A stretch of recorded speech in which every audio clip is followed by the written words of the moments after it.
ಕಾಂಗ್ರೆಸ್ ಪಕ್ಷದ ಮುಖಂಡರುಗಳು D K ಶಿವಕುಮಾರ್ಗೆ ಒಂದು ಅವಕಾಶ ಕೊಟ್ಟಿದ್ದಾರೆ. ಕಾಂಗ್ರೆಸ್ ಶಾಸಕರು 136 ಜನ ನಗ್ನಗ್ತಾ ಮುಖ್ಯಮಂತ್ರಿಯನ್ನು ಒಪ್ಕೊಂಡಿದ್ದಾರೆ. ಈಗಲಾರೂ ಸೌಜನ್ಯವಾಗಿ ಅಧಿಕಾರ ಸಿಕ್ಕಿದೆ, ಒಳ್ಳೆ ಕೆಲಸ ಮಾಡಲಿ ಅಂತ ಹೇಳಿ ಒಂದಷ್ಟು ಸಲಹೆ ಕೊಡೋದು ಬಿಟ್ಬಿಟ್ಟು ಈ ಥರ ಎಲ್ಲ ಬೆಳಗ್ಗೆ ಇದ್ದರೆ ಹೊಟ್ಟೆ ಕಿಚ್ಚು ಪಡ್ತಕ್ಕಂಥದ್ದನ್ನು ಅಂತ ಹೇಳಿ ನಮ್ಮ ಮಂಡ್ಯದಲ್ಲಿ, ಹಾಸನದಲ್ಲಿ ಹುಡುಗರುಗಳು ಭಾಳಷ್ಟು ನೊಂದ್ಕೊಂಡು ಮಾತಾಡ್ತಾರೆ. ಇವ್ರನ್ನ ಯಾರು ಒಪ್ಪೋರೋ ನನಗೆ ಗೊತ್ತಿಲ್ಲಪ್ಪ. ಯಾವ ಪುಣ್ಯಾತ್ಮರು ಇವರು ಸ್ಟೇಟ್ಮೆಂಟ್ಗಳನ್ನ ಪ್ರಶಂಸೆ ಮಾಡ್ತಾರೆ ನನಗೆ ಗೊತ್ತಾಗ. ಏನಿಲ್ಲ, ಅವರು ಮಂತ್ರಿ, ಅವರು ಮೋದಿಯವ್ರನ್ನ, BJPಯವ್ರನ್ನ, RSSನ ಬೆಂಬಲಿಸ್ತಾ ಇರೋದು ಈ ರೀಶಫಲಲ್ಲಿ ಮುಂದುವರಿಲಿ ಅಂತ. ನನಗೆ ಬಿಡ್ರಿ, ನನಗೆ ಯಾವತ್ತೂ ನಾನು ಮಂತ್ರಿ ಆಗಬೇಕು ಬಿಡಬೇಕು ಅಂತೆಲ್ಲ ನಮ್ಮ ಪಕ್ಷ ತೀರ್ಮಾನ ಮಾಡುತ್ತೆ, ನಮ್ಮ ಮುಖ್ಯಮಂತ್ರಿಗಳು ಅಥವಾ ಮಾಜಿ ಮುಖ್ಯಮಂತ್ರಿಗಳು ತೀರ್ಮಾನ ಮಾಡ್ತಾರೆ. ಇವರಂಗೆ ಈ ಒಂದು ನಾಳೆ ಬೆಳಗ್ಗೆ ಇನ್ನೊಂದು 15 ದಿವಸದೊಳಗೆ ಒಂದು ತಿಂಗಳೊಳಗಡೆ ರೀಶಫಲ್ ಇದೆಯಲ್ಲ ಕೇಂದ್ರದಲ್ಲಿ, ಅಲ್ಲಿ ಮುಂದುವರಿಸಲಿ ಅಂತ ಕುಮಾರಸ್ವಾಮಿ ಅವರು ಆಡೋದು. ನನ್ನಲ್ಲ, ನಾನು ಮಂತ್ರಿ ನೋಡಿದ್ದೀನಿ, ಹೊಸದಾಗಿ ಮಂತ್ರಿ ಆಗಬೇಕಾಗಿಲ್ಲ.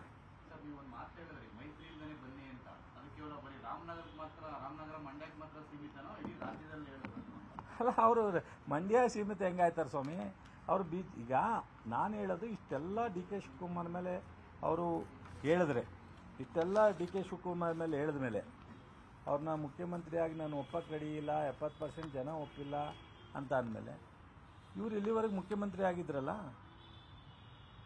ಇವರು ಸಂಪೂರ್ಣ ಡೆಮಾಕ್ರಸಿನಲ್ಲಿ 120 ಜನ ಗೆದ್ದ ಮುಖ್ಯಮಂತ್ರಿ ಆಗಿದ್ರ ಇವರು? ಹೇಳ್ಬೇಕಲ್ಲ ಅವರು.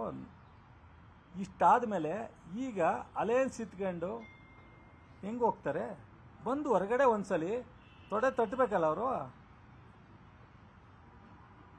ಬಂದು ಹೊರಗಡೆ ನಾನು ಹೇಳ್ಬಿಟ್ಟಿದ್ರು, ಆಕಸ್ಮಿಕನೋ ಹೇಳ್ಬಿಟ್ಟಿದ್ರು. 2018 ಹೇಳಿದ್ರು ಅವರು, ಸ್ವಯಂ ಸರ್ಕಾರ ಬರದೇ, ಸ್ವಂತ ಸರ್ಕಾರ ಬರದೇ ನಾನು ಡಿಸಾಲ್ವ್ ಮಾಡ್ತೀನಿ ಅಂತ ಹೇಳಿದ್ರು. ನಿಮಗೆಲ್ಲ ಗೊತ್ತಿರಬೇಕಲ್ಲ.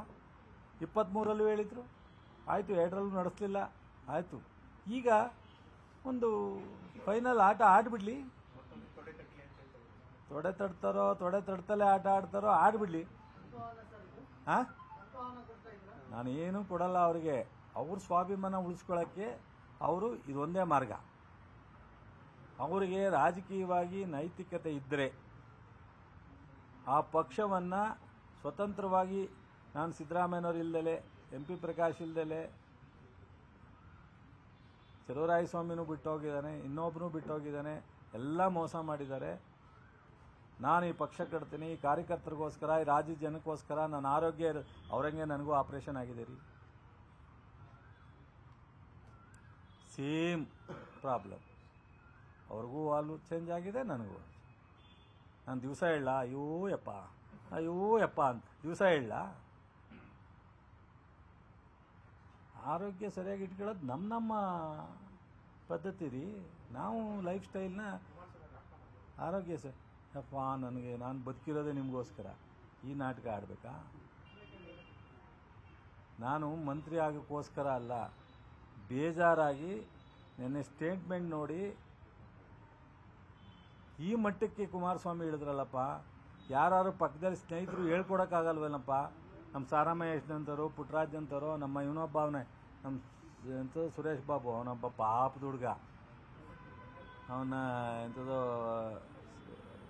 ಶಾಸಕಾಂಗ ಪಕ್ಷದ ನಾಯಕನ ಮಾಡೋರು, ಪಾಪದ ಹುಡುಗ ಅವನು ಹೇಳೋಕ್ಕಾಗಲ್ಲ ಪಾಪ. ಅವನ ಕೈಲಿ ಹೇಳೋಕ್ಕಾಗಲ್ಲ, ನನಗೆ ಗೊತ್ತು. ಪುಟ್ಟರಾಜನ ಕೈಲೂ ಆಗಲ್ಲ ಪಾಪ. ಏನೋ ಸಾರಾಮಹೇಶ್ ಒಬ್ಬ ಹೇಳ್ಬೋದೇನೋ, ಅವನೊಬ್ಬನಿಗೆ ಒಂದು ಸ್ವಲ್ಪ ನಾನು ನೋಡ್ರಂಗೆ, ಅಣ್ಣ ಇದು ತಪ್ಪು ಕಾರಣ, ಇದು ಹೇಳ್ಬಾರ್ದು ಅಂತ ಹೇಳೋಟ್ಟು ಸ್ವಲ್ಪ ಇದಿದೆ ಅವನು. ನಮ್ಮ ಪುಟ್ಟರಾಜನು ಹೇಳೋಕ್ಕಲ್ಲ. ಫ್ರೀಡಮ್ ಇದೆಯಾ ಇಲ್ವೋ ಹೇಳ್ತಾನೆ ಮಾತ್ರ, ಅಷ್ಟಂತೂ ಒಪ್ತೀನಿ ನಾನು ಅವನ್ನ. ಸೊ ಹೇಳ್ಬೇಕಲ್ರಿ, ನಾವೆಲ್ಲ ಹಿಂಗೆಲ್ಲ ಬಂದಿದ್ದು. ನಾವು ಯಾರೇ ಆಗಲಿ ತಪ್ಪು ಅಂತ ಹೇಳ್ತೀವಿ. ಬಟ್ ಈ ಮಟ್ಟಕ್ಕೆ ಆಯಿತು, ನಿಮ್ಮ ಮೀಡಿಯಾದಲ್ಲೇ ಚರ್ಚೆ ಆಗಿಬಿಡ್ಲಿ. ಡಿ ಕೆ ಶಿವಕುಮಾರ್ನ ಇವ್ರ ಸರ್ಟಿಫಿಕೇಟ್ ಬೇಕೇನ್ರಿ? ಮುಖ್ಯಮಂತ್ರಿಯಾಗಿ ನಾನು ಒಪ್ಪಲ್ಲ ಅಂತ ಯಾರು ಒಪ್ಪು ಅಂತ ಹೇಳಿದಾರೆ? ಇವ್ರನ್ನ ಯಾರು ಅರ್ಜಿ ಹಾಕಿದ್ರಾ? ಅಥವಾ ಗವರ್ನರ್ ಏನಾರು ಲೆಟ್ರ್ ಬರೆದಿದ್ರಾ? ನಾನು ಇವ್ರನ್ನ ಅಧಿಕಾರ ಕೊಡಲಿಕ್ಕೆ ನಿಮ್ಮ ಅನುಮತಿಯನ್ನು ಕೋರಿದ್ದೇನೆ ಅಂತ ಬರೆದಿದ್ರಾ? ಬಾಯಿಗೆ ಏನು ಬರ್ತದೆ ಅದು ಮಾತಾಡ್ತಾರಲ್ಲ.